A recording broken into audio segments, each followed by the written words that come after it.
Welcome, listeners, to another episode of Seams and Downs. Or another episode brought to you by Seams and Downs. What a great day it is. It's absolutely a great day. It's Friday. We're going into the weekend. There's no tournaments this weekend. There is practice, but it's going to be a restful weekend. This episode is going to focus on practice, team practice, a raw, behind-the-scenes look at what really goes on at a travel softball practice. Seams and Downs is a podcast where we follow our children from a parent's perspective through softball, football, and of course everything in between. So to kick us off,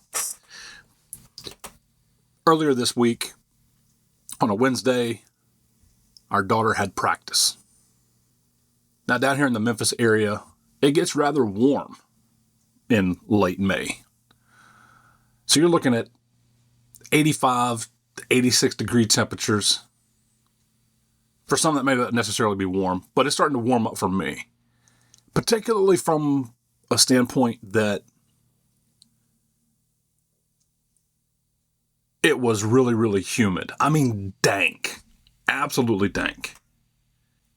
The good thing is, while they're out there practicing at a park, I could sit in my car and turn the AC on.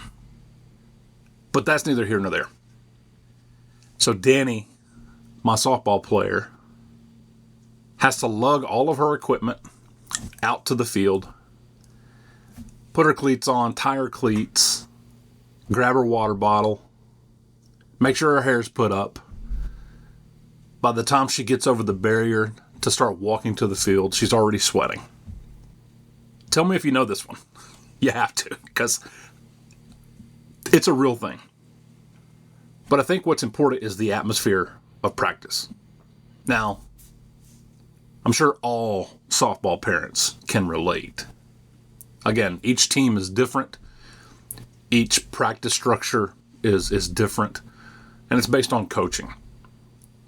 But our environment, our Lady Rays environment, of course that's the team that my daughter plays on, is an environment of nurture and, what's more important, being a good teammate. We practice at a variety of different settings, some high schools, some local parks, but it's all in the nature of being a part of that community.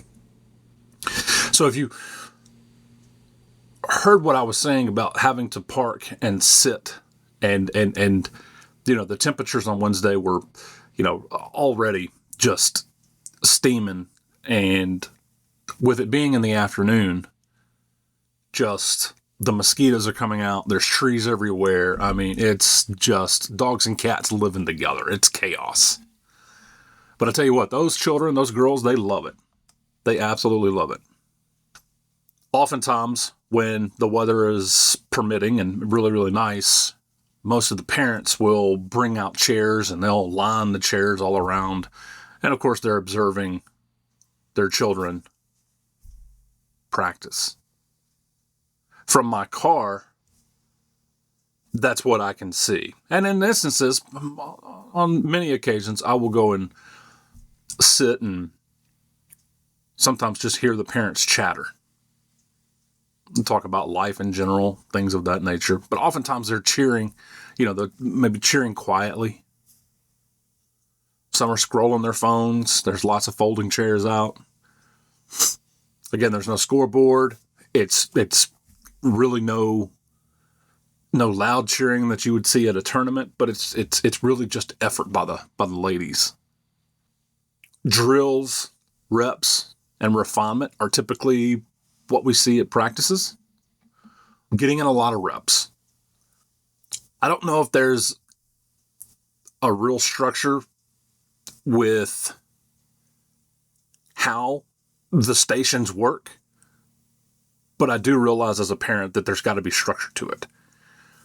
You see the girls go to a pot fly station a throwing station. You see the girls go into batting stations is to continue to practice on and refine, getting those reps in. You see them doing stretches and getting their muscles loose. Some practices, you may actually see footwork and repetitious drills like ladders, maybe some cones. We haven't gotten there yet from what I've seen. But the drills and the reps and refining how the teammates or how the team works is what's really, really impactful to see. On any given practice, you're going to see these stations broken down. You're going to see infielders doing rapid fire reps, having ground balls hit to them, throwing it to first base, second base, addressing where they need to get that lead runner, addressing the type of out that it would be, addressing who should be there, who should back the other up. Even at an 8U league or an 8U team, these things are really, really impactful. Doing those pop fly drills, those outfielders are working on their reads and, of course, their relays. When we talk about the read, even I learned this as a sports parent. Learning the read is to, the pop fly goes up, the ball's hanging up there, it's up in the sun. You might have some sunglasses on, you might not. But instead of running up to try to catch the ball, the girls are taught to kind of wait, see where the ball is, locate the ball, and track that ball. Because oftentimes, and I've seen it, I know you may have seen it, but oftentimes that pop fly goes up and those girls will start charging up to try to catch it. And guess what? The ball goes right over them. So these outfielders are working on the reads. I think that's really, really cool. I know I've enjoyed it. The catchers working with the backstop, working with the catchers. Now keep in mind, at 8U, this is still a coach pitch type deal, right? So the coach is out there on the mound pitching. But at any rate, they're working on the fundamentals of catchers blocking. At this last practice, I know the coach took some time to work with the ladies who were pitchers. My daughter's a pitcher. My daughter also plays third base.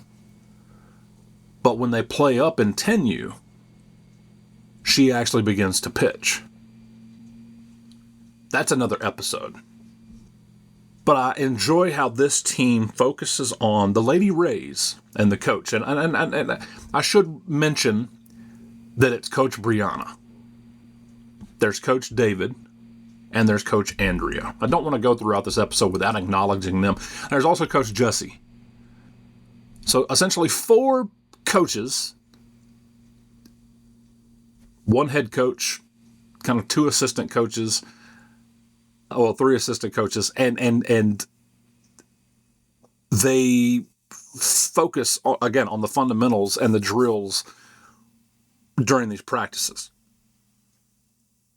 I want to reemphasize repetition and repetition becoming muscle memory. I've seen it, even with my child.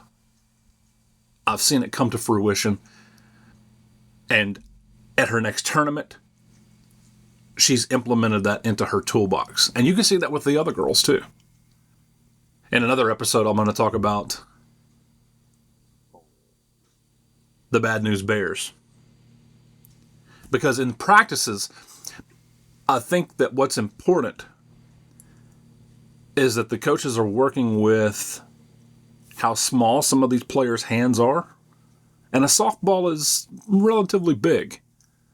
So oftentimes the girls will close their glove and the ball falls right on out because they're little hands. We'll talk about sports equipment in another episode. You also see it applied. You can see the coaching philosophy come out during practices. Certain coaches, or some coaches, or many coaches, share different coaching approaches. some vocal, tough, regimented, military style. Others give quiet corrections, words of encouragement. Try this, do that. With the Lady Rays, what I've seen is a real emphasis on the balance between instruction and motivation. I think with having 4 coaches involved with a travel ball program, now keep in mind, just coaches. We're not talking about the parent structure that comes along with it, but just the coaches. There's that balance, again, in instruction and motivation. The head coach for the Lady Rays, I've enjoyed watching because she will get out there with the girls and she will dance and she will find the joy in softball. And she has really, really instilled that and instilled that joy in I know in my child, and I can only imagine for the other players on that team. After practice, what I've found enjoyable about the coach for the Lady Rays, and I hope you find a coach that's as good as what we've experienced over this last year of being on a travel ball program, is that they will actually track progress for my child and provide individual feedback. Through the practices that we've had, keep in mind this program started with fall ball in 2024, and here we are about to wrap up our season, our spring season for 2025. And from the day we started until now, there has been incremental team growth, not just from practice to practice, but from tournament to tournament. And that's powerful. My daughter's running faster. I've seen it with my own eyes. She's hitting further. And she's also packing more snacks for both practice and tournament. You ought to see there are wrappers still in my car from over a month ago that were hidden up underneath the seat. Interesting stuff. That's another episode. But I think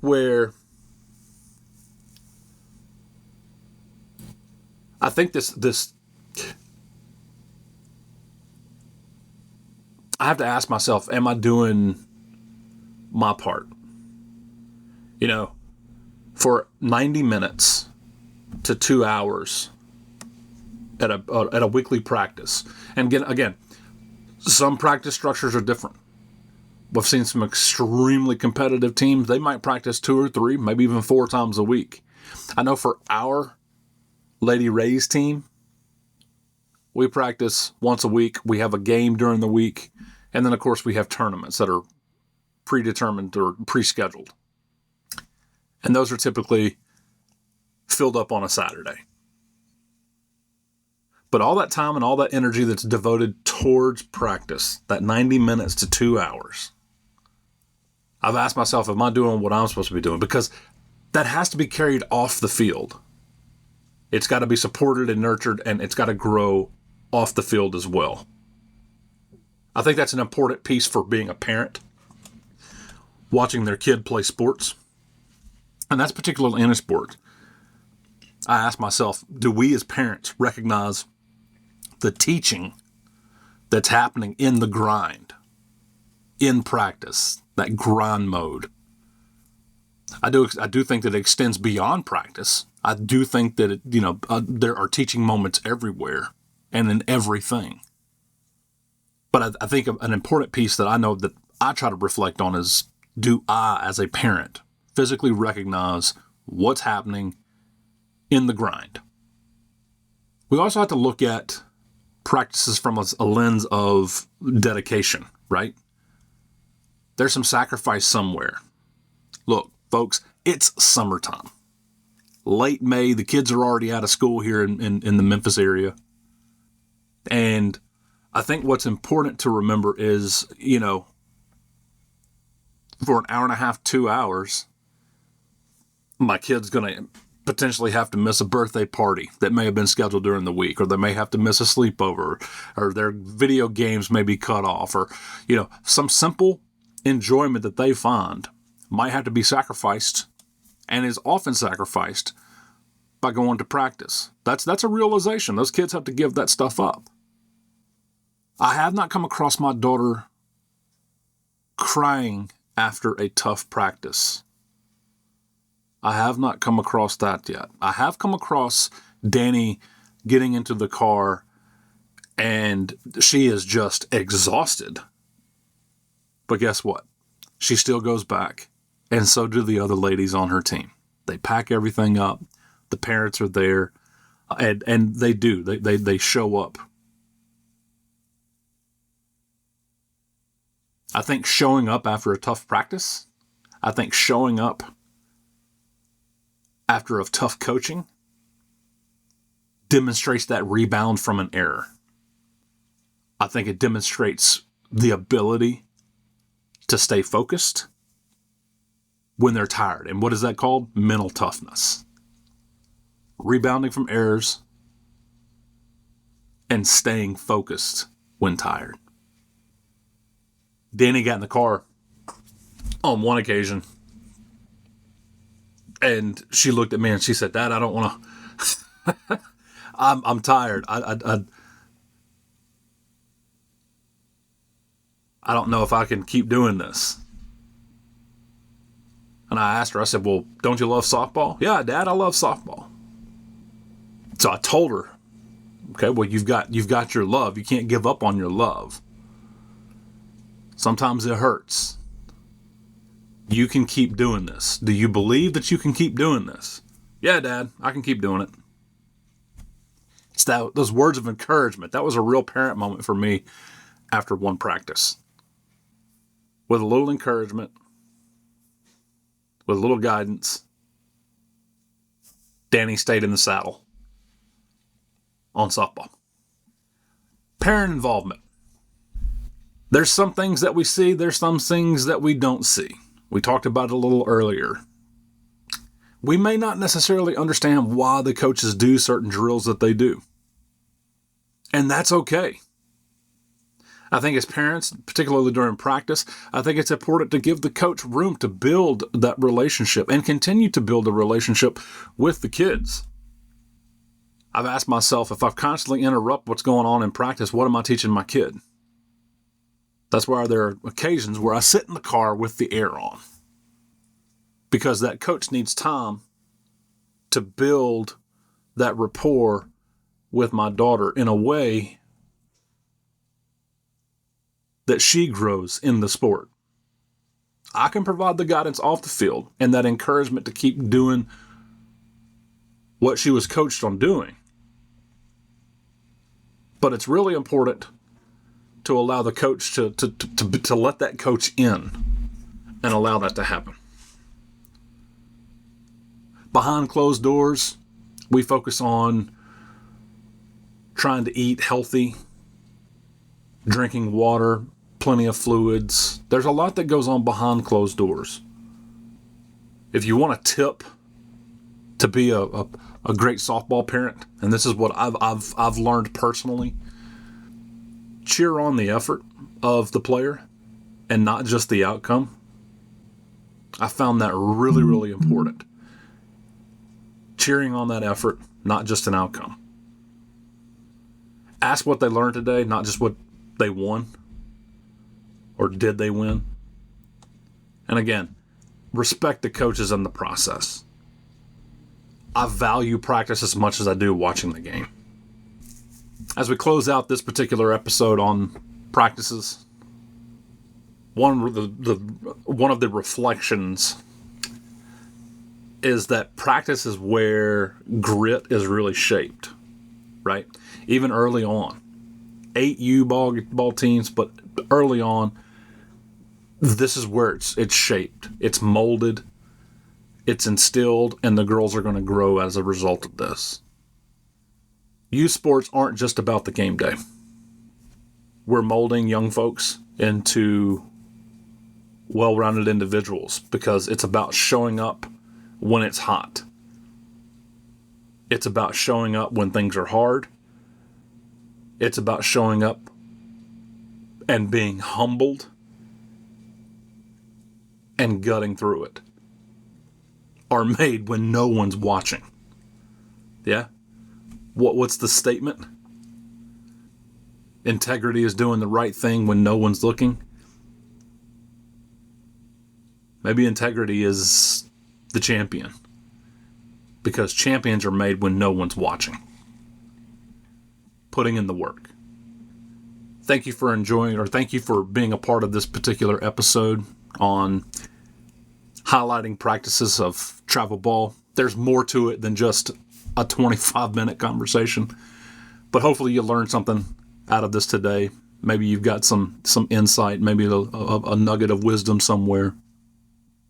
Please share Seams and Downs as we need to grow across softball and football. I invite your feedback. Stories from other travel teams. What does your team do at practice that builds character?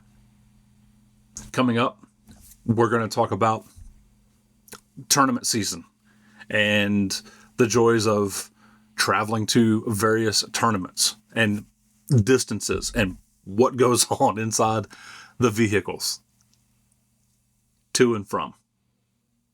And as always, listen, learn, but more importantly, be a good teammate. Doc Metter, signing off.